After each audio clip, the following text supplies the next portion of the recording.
श्रीमत्कुंज विहारणे नमः। श्री स्वामी हरिदासो विजय तेतराम। आनंद कंद नंदनंदन सांवरे कन्हैया।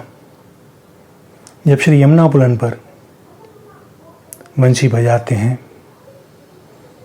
तो सम्मोहित सी होकर खिंची ही पड़ती हैं गोपियाँ, दौड़ पड़ती हैं। जो जिस कार्य को कर रही है वो उस कार्य को छोड़ देती है और सबका एक ही लक्ष्य यमुना पुलिन की ओर। देह सुध नहीं, किसने क्या पहना है क्या नहीं। मर्यादा के लिए वह कुछ वस्त्र ले लेती हैं, लेकिन उसे कहाँ डालना है उन्हें होश नहीं। तो क्या वंशी का यह स्वर केवल गोपियों को ही सुनाई देता था? गोपों को नहीं? वे तो नहीं दौड़े कभी। ऐसा इसलिए क्योंकि रामावतार के समय बहुत से ऋषि मुनियों की यह आकांक्षा थी कि वे प्रभु के साथ खेलें, झगड़ें, मान मनोबल हो। और बहुत से ऋषि मुनि और भक्तों की उनको कांत भाव से भजने की इच्छा थी। वे मर्यादा पुरुषोत्तम थे।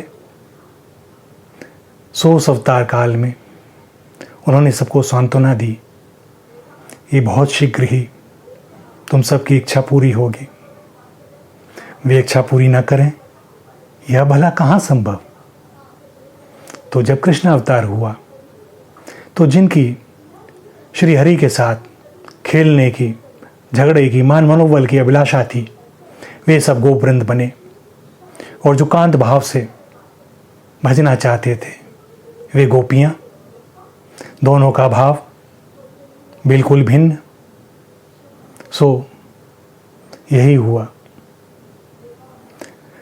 वंशी श्वासों से बजाई जाती है। प्राण वाद्य है यह। प्राणों को फूंका जाता है और विरह को व्यक्त करने के लिए अन्य कोई वाद्य इसकी तुलना नहीं कर सकता। इसीलिए आज भी वंशी कुछ बिरले ही बजा पाते हैं। तो जब यह वंशीनाद होता है तो गोपियाँ चित्त की सुध बुध खोल चल पड़ती हैं। अब प्रश्न यह भी उठ सकता है कि गोपियों को यह वंशी कैसे सुनाई देती थी। अब लौकिक रूप से समझने की चेष्टा करें।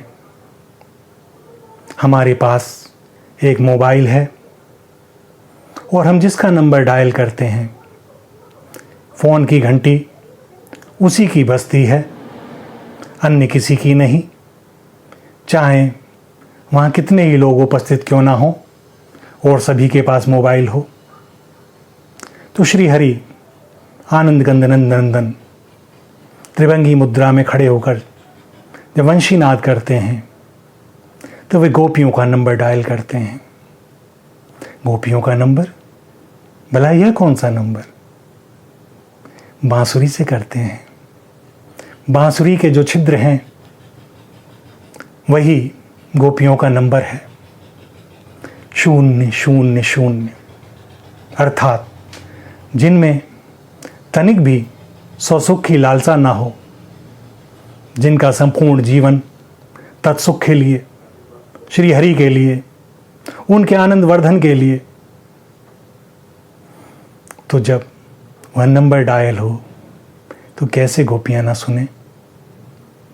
और प्रेम और काम यह दोनों शब्द अभिन्न से प्रतीत होते हैं, किंतु वस्तुतः ऐसा है नहीं। श्री हरि की तरह ही प्रेम यह अलौकिक गुण है, लौकिक नहीं। जहाँ भी स्वसुख की कामना है वहाँ काम है, और जहाँ तत्सुख की, श्री हरि के आनंद वर्धन के लिए, उनके सुख वर्धन की ही एकमात्र कामना है, यह प्रेम है। और जब हृदय में तत्सुख सुखित्वा की भावना प्रबल हो उठे, उसके बाद ही प्रेम और भक्ति का आरंभ होता है। तो प्रेमी को अपने लिए कुछ नहीं चाहिए, जो भी प्राण प्रीतम के लिए ही।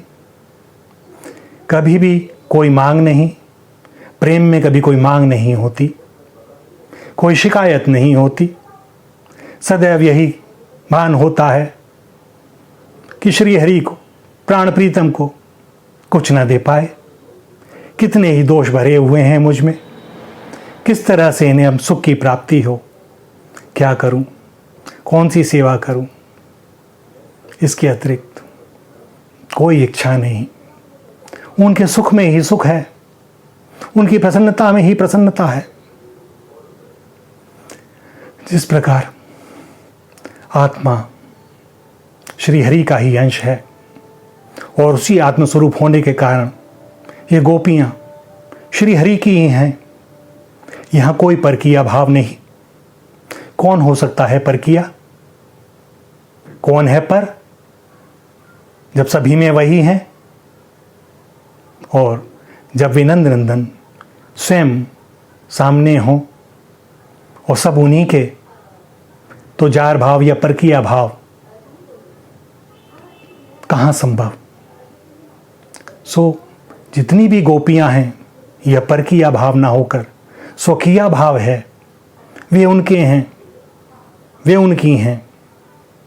यही संबंध है परस्पर आत्मा और परमात्मा का।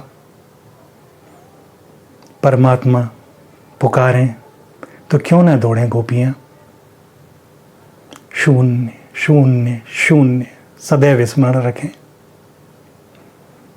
कोई सुख अपना नहीं, जो भी है उनका ही।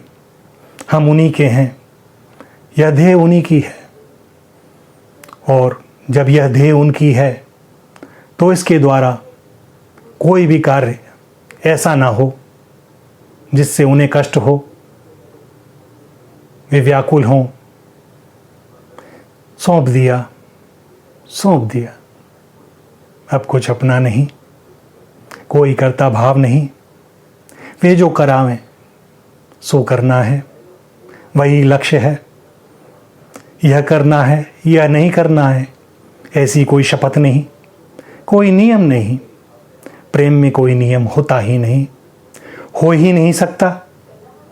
यदि है तो इसका अर्थ है कि प्रेम नहीं है, कुछ और ही है। तो समझें प्रेम को और काम के अंतर को। कामी न बने। कामी का अर्थ केवल एक ही अर्थ में प्रयुक्त करना उचित नहीं। कामी का अर्थ जिसके हृदय में कोई भी कामना है स्वसुख की, लौकिक सुख की, वह कामी है। और जहाँ अपनी नहीं, उनके सुख की चिंता है, वह प्रेम है।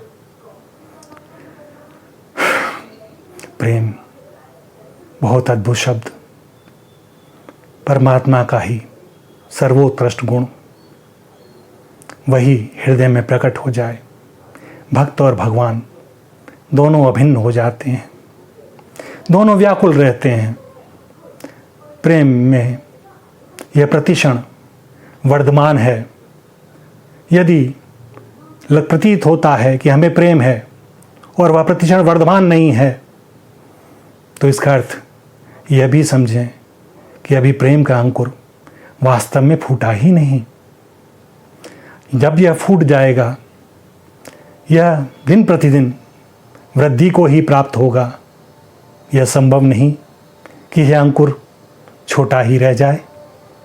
परमात्मा की विशेष कृपा रहती है। सो चेष्टा करें। नारद भक्ति सूत्र में कहा गया है, भक्ति कैसी? यथा ब्रज गोपिका नाम, जैसी गोपियां करती हैं वही भक्ति है। भाव से कोई जो हृदय में भाव प्रकट हो कह दें उनसे। ज्ञान की, किसी भाषा विशेष के ज्ञान की कोई आवश्यकता नहीं। हृदय से हृदय की बात हो, मौन हो, नेत्रों से नेत्रों की बात हो। प्रेमी को कब बोलना पड़ता है, प्राण प्रीतम को कब सुनना पड़ता है, बस मौन बोला, मौन ने सुना, इतना ही। श्री राधा, श्री राधा, श्री राधा।